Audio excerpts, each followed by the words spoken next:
Hello everyone, today we're talking about California's ban on limiting how many firearms you can ban in a month. This has been something that I have talked about many times on this channel, but it seems like nobody was paying attention, and now that it's in effect, everybody's asking me, like, I cannot tell you how many times I've been asked over the last few days, can I buy X, Y, or Z? How many of these can I buy? Is this affected by the ban? Is this affected by the limitations? What can we do?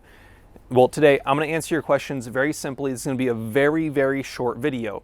So for those of you that don't know, as of July 1st of 2021 in the state of California, a law went into effect that limited the amount of firearms that you can buy in a 30-day period, meaning that you would not be able to start a background check on another firearm within 30 days if it was of a certain type. Now, there are some ways to get around this, but I'm going to talk about specifically what is affected and what isn't affected, because it's what isn't affected that most people are confused about. My dog's coming over, so he might say hello. Now, when it comes to the ban, what actually can you only buy one in every 30 days? Handguns or semi-auto centerfire rifles. So if you would like to start a background check on a handgun in the state of California or a semi-auto centerfire rifle, you can only start the background check on one of those every 30 days. Meaning if you bought one or the other, 30 days later, you can start the next background check, wait another 10 days. So if you wanted to buy an AR-15 or a similar firearm that is semi-auto centerfire and a pistol, it would take a bare minimum of 40 days to actually pick up that second firearm. So if it's not semi-auto and it's not centerfire and it's not a rifle, or if it's not a handgun of any type, it's not affected. So people have been asking routinely, what about stripped lowers? What about lower receivers? Are those going to be affected? No. Stripped lowers are not semi-auto, they are not centerfire, and they are not a rifle. Now, a lot of you are saying, well, but I'm going to build it into one of those. Doesn't matter. At the time that you do that paperwork for that stripped lower receiver, it is just an unfinished framer receiver. This has been confirmed to me by people who actually own gun stores and have spoken directly to their DOJ reps. They have also successfully done at one time multiple stripped lower purchases in one gross transaction, meaning that they were able to successfully, without the state system kicking them out, do the system properly and sell multiple stripped lowers. I know some people have reached out and said, hey, we had some issues, I wasn't able to do it. One of two things happened. The state system on the first few days during that first week was having some issues. Again, we all hate the DOJ, we hate the California Department of Justice, but they sent out a document to, or they contacted most of the dealers and said, hey, you got to clear your cache. There was some stuff that they could do on their end, in addition to the state system getting everything sorted out.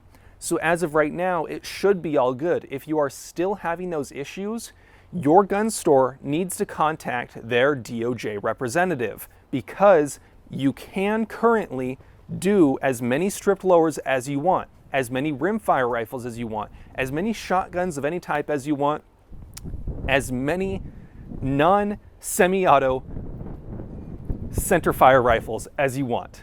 So I hope that answers your question. Now, how do you get around this? So for people like me, I've for a long time had a certificate of eligibility with the state and an FFL03.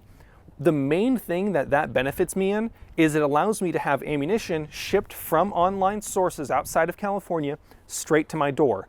There's some confusion, I believe, about whether a dealer inside the state of California can ship it somewhere else in the state of California. So you'll see places online like LAX Ammo. I don't believe they're shipping ammo to California, COE and FFL03 holders.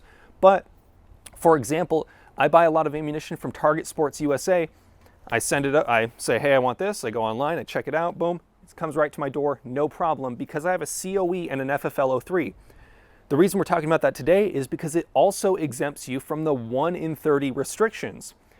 Prior to this, I could have bought as many handguns as I wanted because I have those two things, which also give me some other benefits, but the main ones being having ammo shipped to my door and not being held restricted by the 1 in 30 day requirements. So if you want to know how to do that, I have an older video on how to do it. It's slightly outdated because the process has changed a little bit, but it will give you the rundown on how to do it all.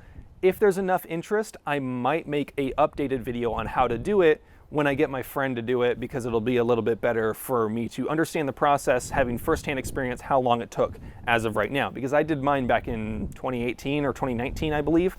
So if you're interested in that, I might make an updated video, but I do have a video talking about how to do that.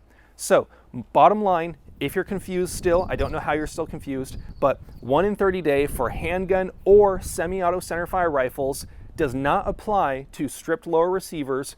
If you're having issues, it's because your dealer is either entering it in wrong or they haven't updated their system like the DOJ is requiring people to do.